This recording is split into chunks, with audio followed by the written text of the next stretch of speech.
Welcome to the Wickedly Smart Women podcast, featuring stellar conversations with emerging and established wickedly smart women. Thanks for joining us today as we celebrate women who are committed, care deeply, and have the courage to take action and create conscious change all around the world. Now here's your wickedly smart host, Anjel B. Hartwell.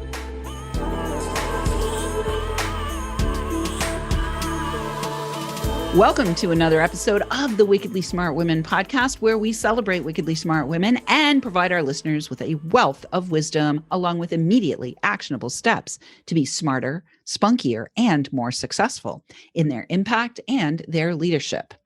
This is your host, Anjel B. Hartwell, and today we welcome our special guest, Dwan Bent-Twyford.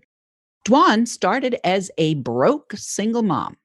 Having flipped over 2,000 deals herself, she now heads up Investors Edge University, a company that specializes in training investors in real estate investing techniques through live workshops, weekly webinars, a member site, and seminars. Dwan is affectionately known as the Queen of Short Sales and is considered to be the nation's #1 expert on short sales and foreclosures. She has written 3 bestsellers, and her most recent New York Times bestseller was written with Steve Forbes.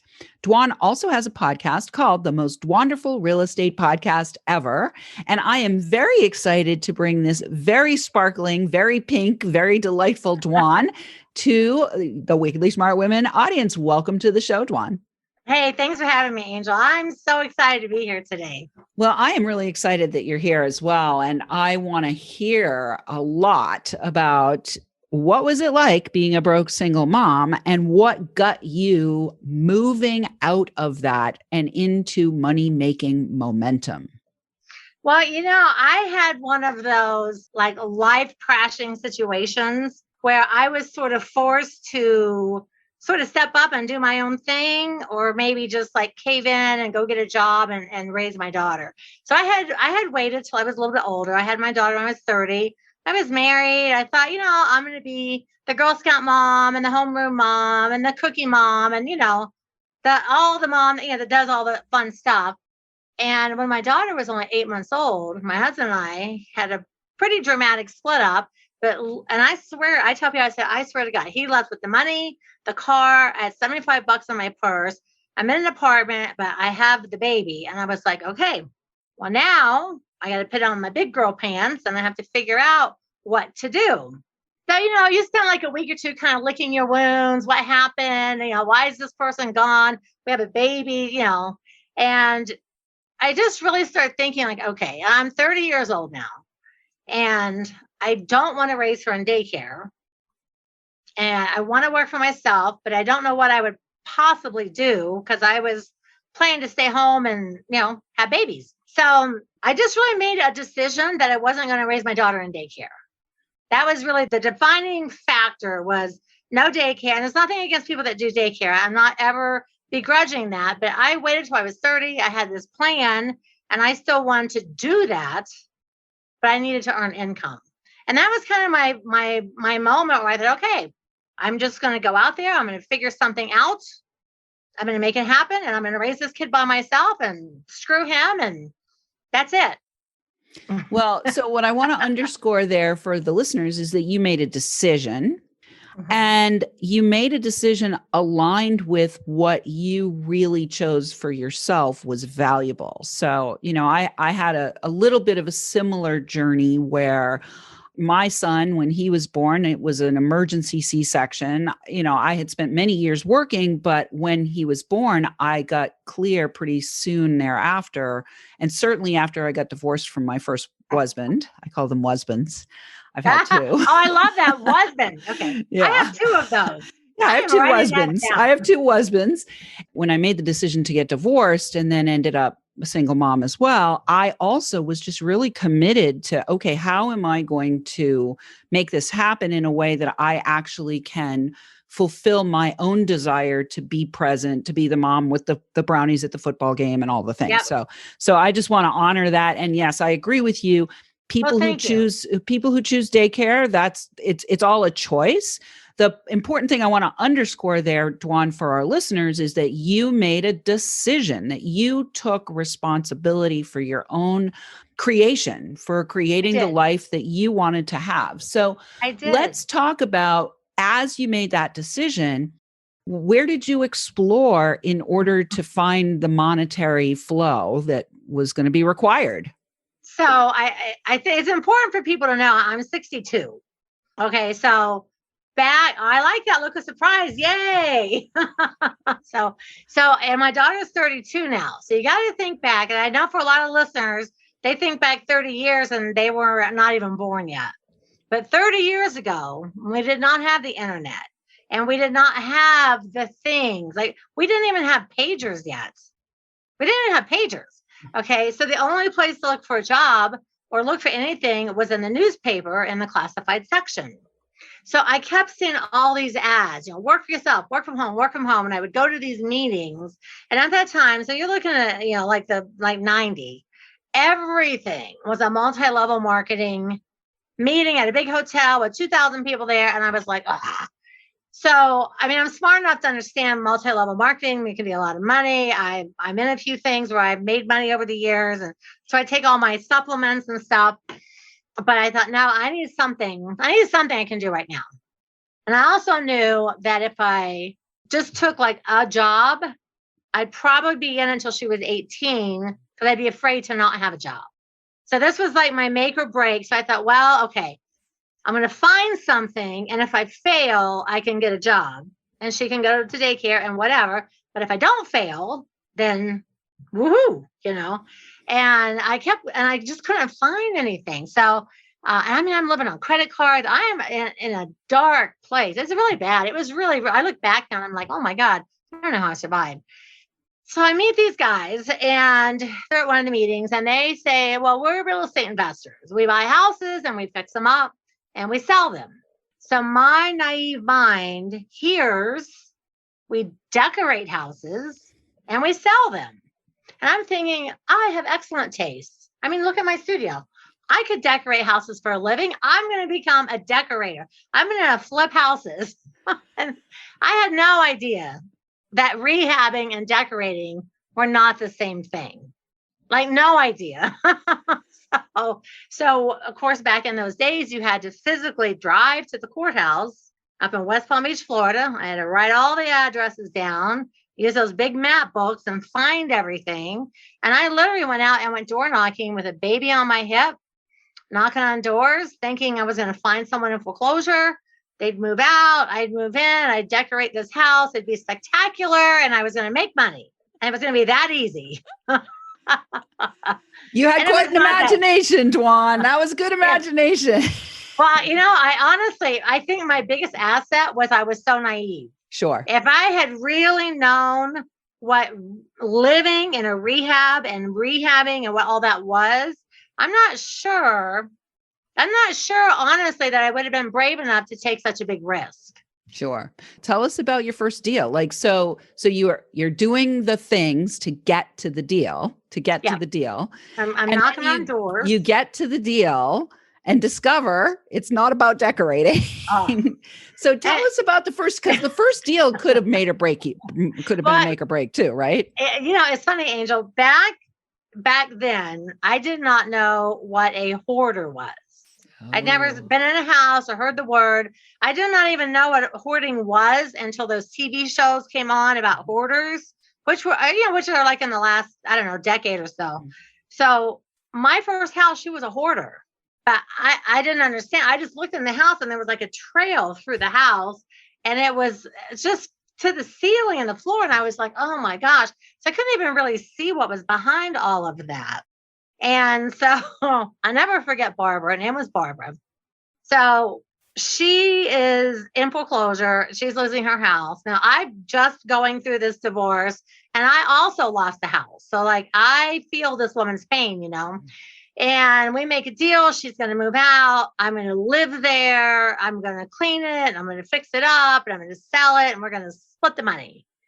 But after everything was out and the carpet was out and everything was scrubbed down and cleaned up, I thought, put some lipstick on this house is not going to make any difference. This house needs kitchens and bathrooms. It needs so much work.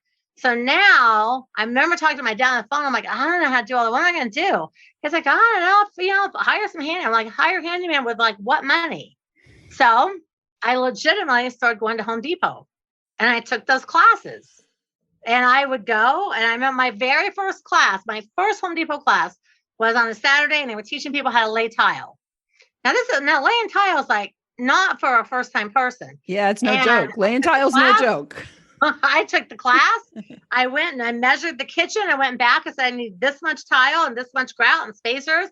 And I tiled a whole entire kitchen floor as my very first tile job. And then I looked back and I'm really super perfectionist about like every little space, every little thing. So it really looked good. But looking back, it's like, what was I thinking? Starting like a bathroom, maybe. I did the whole kitchen, the whole thing. But it looked really nice.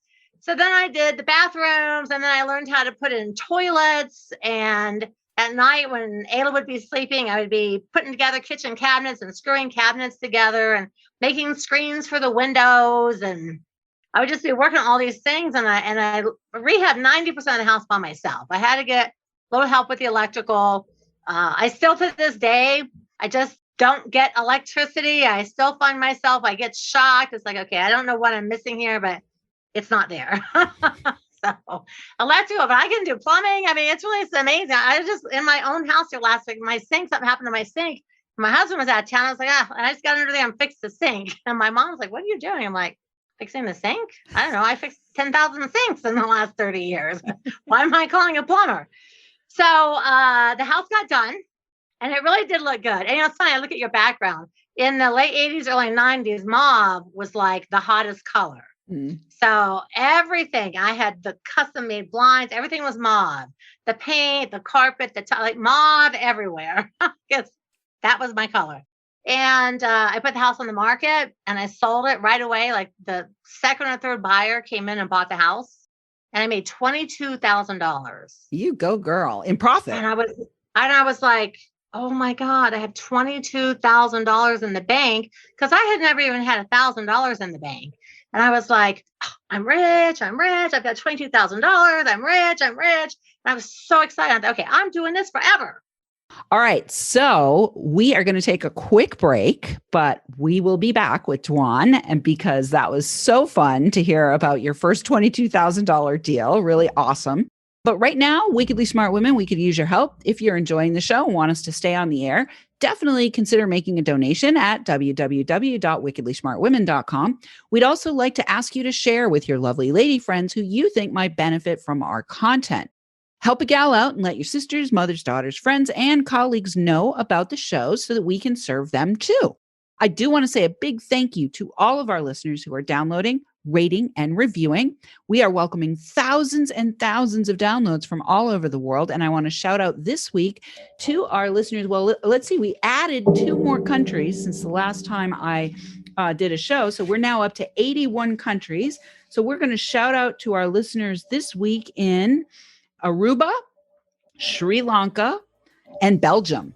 And we will be right back with Dwan Bent-Twyford.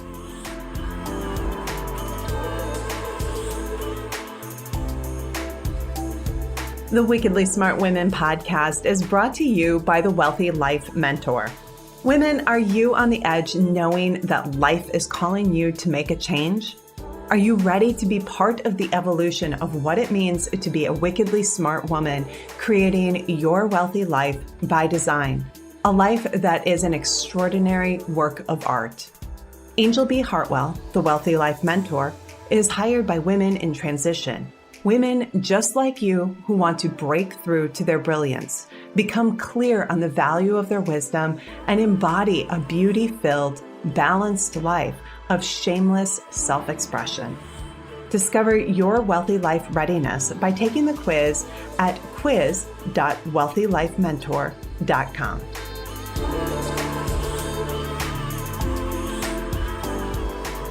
And we are back with Dwan. And before we went to the break, she was telling us about how she did her very first deal and made her very first $22,000.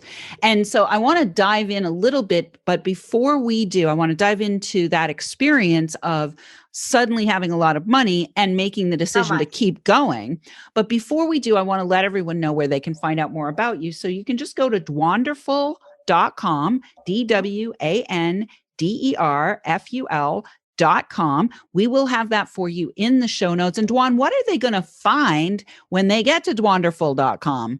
Well, for the folks that go opt in, I'm going to send them 4 free ebooks to kind of get them on the path to real estate investing. I'm going to send them a book on scripts and talking. I'm going to send them the ebook I wrote with Steve Forbes called Success-Onomics. I'm going to send them an ebook on how to flip houses and how to do short sales. Beautiful. So it'll kind of open their eyes and get them on the path if they're interested in real estate investing. Beautiful. Well, let's talk about a couple things. So I am guessing that at this point in the journey, you are not doing the tiling, the plumbing, the carpeting, and all the other things. I'm sure at this point in the journey, you are hiring out a lot of that.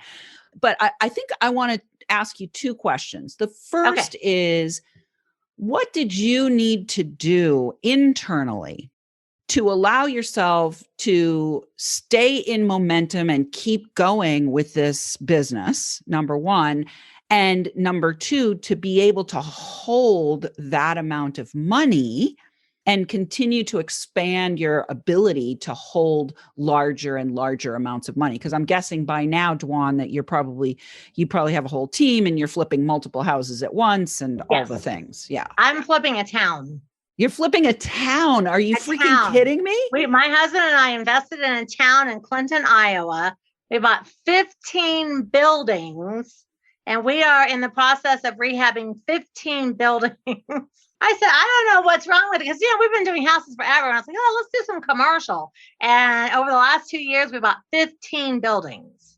So we have commercial, storage units, lofts, like just everything you could think of. And so we are literally fixing up and flipping a town. Oh my God. Well, of course you are, because who wouldn't be flipping a town but Dwanderful? That town's getting Dwandified. That town is getting Dwandified. I started telling people like, oh yeah, we bought a building, then we bought another one, then we bought 2 more, and then we bought 3 more. And like, what are you guys doing? I'm like, you can't just flip a town. I was like, well, why not? Like, why can't I? Of course we can. We're doing it. So we are working on all these buildings in this town, but we're actually going to keep all the buildings. But we've opened up 4 businesses all since COVID started in some of our buildings. And we're here just like making stuff happen. You apparently are. So let's talk about what it is that you have done yourself internally to stay in momentum on pursuing your own dreams and making things happen that other people would think is impossible. So, I have to be like really honest. My first couple of deals, I really loved rehabbing my first 2 deals because I was very angry at my ex. And I found that by ripping things apart, sledgehammering and crowbarring and tearing things to shreds, it worked through all my anger issues. So truly, I was like an angry rehabber. Unlike the first 3 deals, I really was. I was just like, oh, now you rip it. And I thought, wow, this is like, I feel so much better after these houses. And then after like the next couple of deals, I started recognizing, because, the anger was gone and it wasn't, it's not that I didn't still need money, but I wasn't destitute. I started paying more attention and realizing that most of the people that I was helping, they were also women whose husbands had left and they had kids and they were in a situation I had been in. So I thought, okay, well, I can help these women. So I would tell them what I did. Say, hey, here's what happened to me. Let me help you. And you get your life started fresh. I'll give you money. We'll make money and we'll split it all up and it'll be wonderful. So then I started helping people. And then after, it really is so weird that I started teaching. I only had like 10 deals under my belt. And I started thinking, well, I was fired from Denny's. I was fired from all my jobs. If I can make all this money, anybody can do this. So I started running little ads in the paper and having like 10 people come to my house and doing these tiny little seminars and saying, listen, there's so many people in foreclosure in South Florida. If I do 10 deals and every one of you do 10 deals. We can help 100 people. And I started like getting people out there. I didn't even, honestly, looking back, it's like, I knew nothing to be teaching somebody else, but I had a heart for really helping people in distress. And I guess that's never gone away because I've done over 2,000 deals at this point. And now we're working on this town that's a very distressed town. And it's like, okay, well, let's just help the whole town. Like, why limit it to a few people? Let's just help the thousands of people around the entire town. So I, somewhere along between being destitute and working through my anger and recognizing, I really started just wanting to help people. And I just kind of figure if you help people and do good things, it will come back to you. So it wasn't very long in before I didn't even really care about the money as much as helping people, because the money was really coming in fast.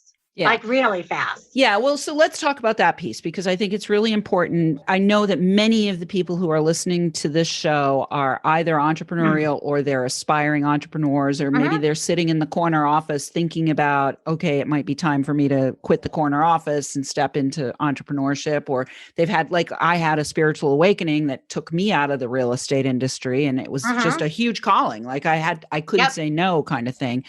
But, many people, especially when they go from broke to suddenly being in a massive inflow of money, just like the lottery winners or the ball players or whatever, it falls apart on them because they don't have the ability internally or emotionally to be able to either keep the money getting invested so that it's growing, or at the very least, hold on to it. They just go out and start spending it on kind of what I was fungible the exact stuff. Opposite. I had this little baby. So, so what I did is I would buy a house, I would move into it and live in it with Ayla, fix it up, sell it and move. And I did that till she started kindergarten. And I was making like $50,000-$60,000 on a deal, but I was so terrified of being broke again and not having money for her. I didn't buy anything.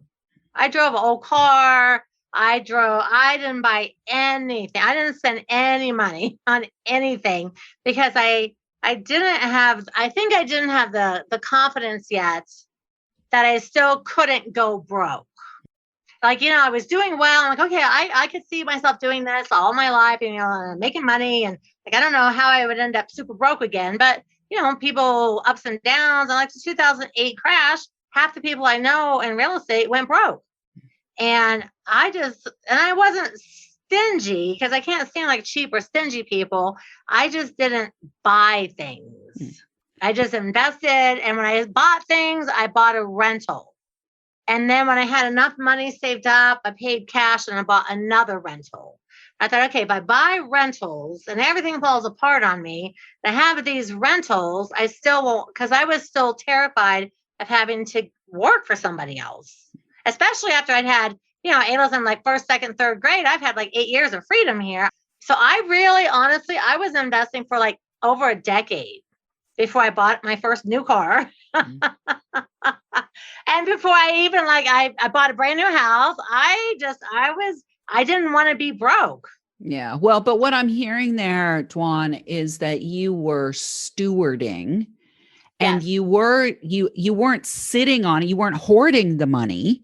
No. Because you were investing it into your business. You were making investments to do the next deal, but you were stewarding the money, which is actually a wealth mindset. So what's interesting is that you went from a broke mindset to a wealth mindset, and you skipped over abundance. And I really did. And I had started going back to church at that time. So I started tithing.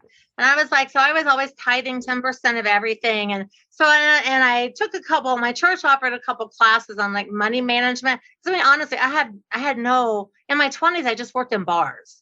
I had no money management skills, but now I have this child and I was like, you just want to do better. So I took a few classes at the church and I was tithing and I was investing though. I was like, okay, I'm just going to buy a rental and I'll buy another rental and I'll buy a rental. So, but let me tell you, I have to say just a really funny, as I never tell this on the podcast, but, and I don't know why, I guess people don't ask the questions, but the very first time I decided, okay, I'm going to go treat myself to something and I'm not going to look at the price tag. I don't care. I'm just going to buy something. So I was walking through the mall, and I always really loved sunglasses. So there was this really expensive pair of sunglasses that were like $500. And to me, even though I had like 3 rentals and this was like a really big splurge, And so I take these and they're animal print. I mean, they're so beautiful. So I take them up to the front and they're like, 520. I was like, no, I said, I'm going to buy myself something. I've been working for like 5 years. I buy these sunglasses. Now at this time I'm driving a convertible, but it's an old used convertible. I don't have these sunglasses 2 weeks and I'm driving down the highway and I turn around to cut traffic, but I looked out too far and they sucked right off my head onto the street. I look in the rearview mirror and I see this truck run over my sunglasses. I was like, $500 just got crushed on the road behind me. They sucked right off my face. I remember thinking like, I'm not going to buy anything stupid and frivolous anymore because I was so upset about that. Yeah.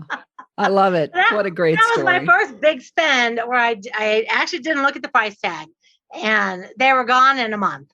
I love it. Well, we are already at the end. And what it's so fast. What I want to underscore from that last little piece is that's another level of like really being a wise steward of the money, right? On the one hand, don't be stingy with yourself. But on the other hand, even when you're investing in yourself, invest in yourself in a way that is going to be wise and not just, something that can be destroyed easily and thrown away.